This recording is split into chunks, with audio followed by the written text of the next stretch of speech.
Nelson, quem compra a sua revista de política internacional para o ensino fundamental?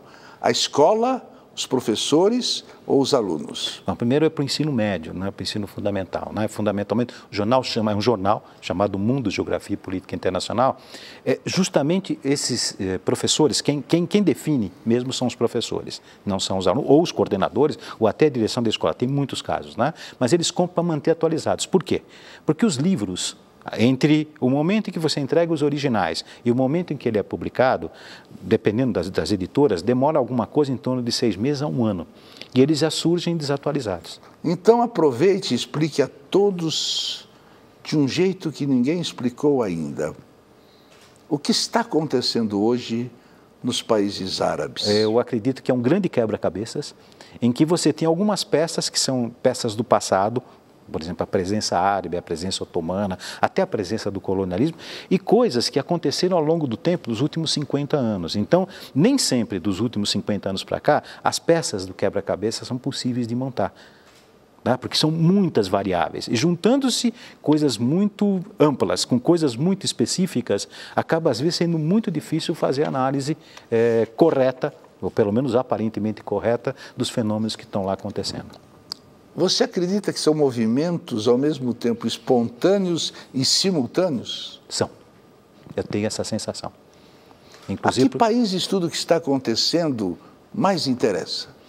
Nesse momento, a Líbia, mas no conjunto, o Egito e um pouco mais adiante, e aí já estou fazendo as minhas previsões, a Arábia Saudita. E a quais menos interessa? Os pequenos países do Golfo que estão atrelados à Arábia Saudita, o caso de Catar, o caso dos Emirados Árabes Unidos, até o próprio Kuwait, né?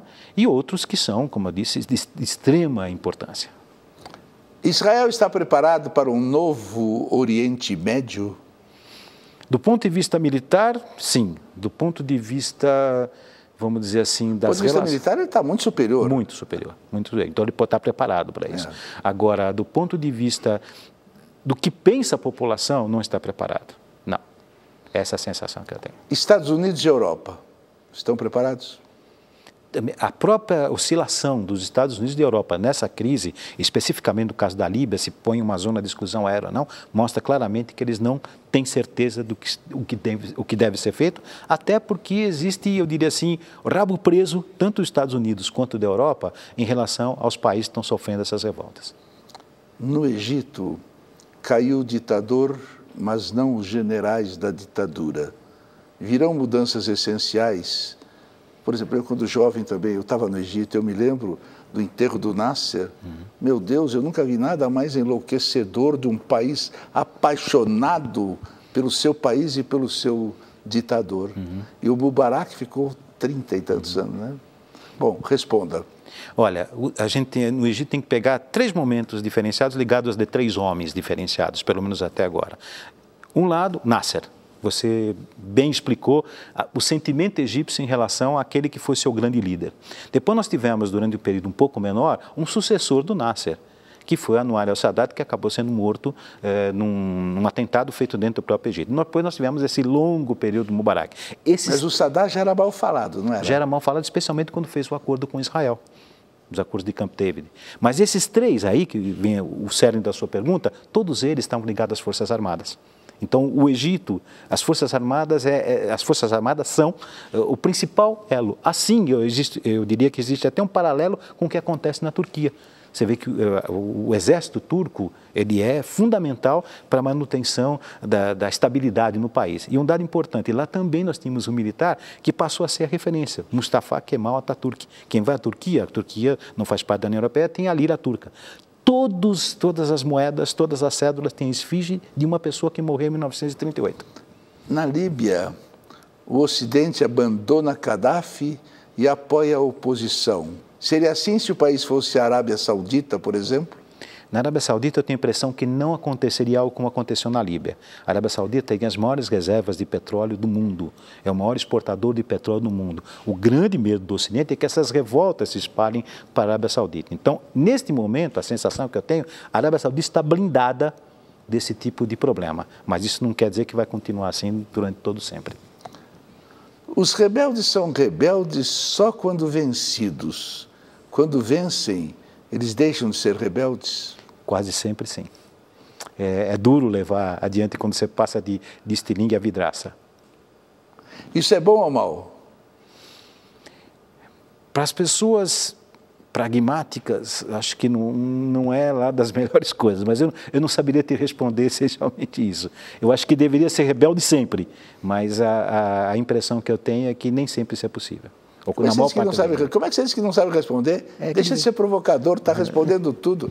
Os acontecimentos da África do Norte alcançarão a África negra? Até certo ponto, sim.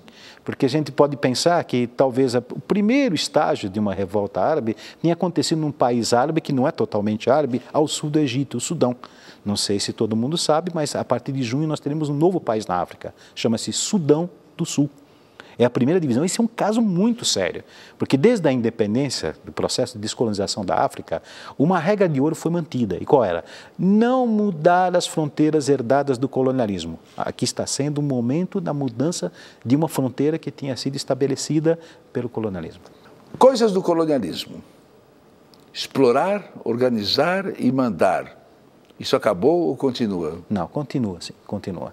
Você imagina que no início do colonialismo, se a gente pegar, por exemplo, o colonialismo da África, a partir especialmente do século XIX, embora exista um colonialismo anterior a isso, a gente vai perceber que naquele momento a dominância do território para essa riqueza era fundamental. Hoje eles podem dominar isso de uma forma diferenciada. E nós temos hoje, na África em especial, um novo esquema que eu não saberia caracterizar como colonialista típico, mas é a invasão chinesa no conjunto da África. Nelson Bacic-Olik, croata, dalmata ou iugoslávio? Durante muito tempo com meus pais, meus queridos pais, eu só ouvia falar de Iugoslávia. Eventualmente eles falavam da Dalmácia, mas não me lembro nunca falar em Croácia. Então quando aconteceu, a partir de 1992, a guerra na Iugoslávia, que fragmentou a antiga Iugoslávia, eu ficava muito incomodado com a ideia de perguntar, você é descendente de quê? Eu falava iugoslavo. Mas eu dizia, bom, você é descendente de um país que não existe mais? Você chora? Sim. Como é que você pensa que vai morrer? Eu espero morrer de uma forma muito rápida, como todo mundo, acho. Já não previu certo, né? Tá bom. O que é a vida? Virgem Santa. Eu estou tentando lembrar de uma música do Gonzaguinha. E a vida, eu não consigo lembrar da letra, mas eu me lembro quando eu explicava um pouquinho isso que é a vida, mas eu não sei te dizer agora. Me diga uma coisa, digamos que em algum momento da sua vida, você que fala pouco, teria vontade de falar coisas e não deixaram. Não deixaram você falar por A, por B, por C. Às vezes era política, às vezes era patrão de jornalista, sei lá o quê. Você não conseguiu falar. Esta televisão é a mais livre do Brasil. Aliás, como deveriam ser todas as televisões públicas do Brasil. Aliás, como deveriam ser todas as televisões. A liberdade máxima para se falar o que quiser. Aqui pode falar o que quiser, o que quiser. Então eu quero que você olhe para essa câmera e termine falando tudo o que você gostaria de falar para as pessoas. Olha, você me pegou de surpresa. Eu gostaria de falar, não sei, eu gostaria de falar, sim, que eu adorei ter ficado aqui com você.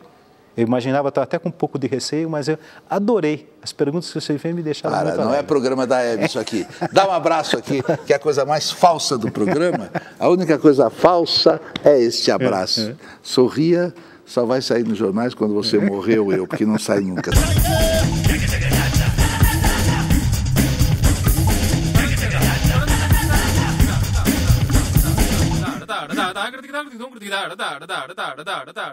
Senhores, senhoras, jovens, crianças, ouçam uma belíssima verdade que as pessoas dizem quando tem um grande talento. Ortega y Gasset. Nós vivemos num tempo de chantagem universal que toma duas formas complementares de escárnio. Há a chantagem da violência e a chantagem do entretenimento. Uma e outra servem sempre para a mesma coisa: manter o homem simples longe do centro dos grandes acontecimentos.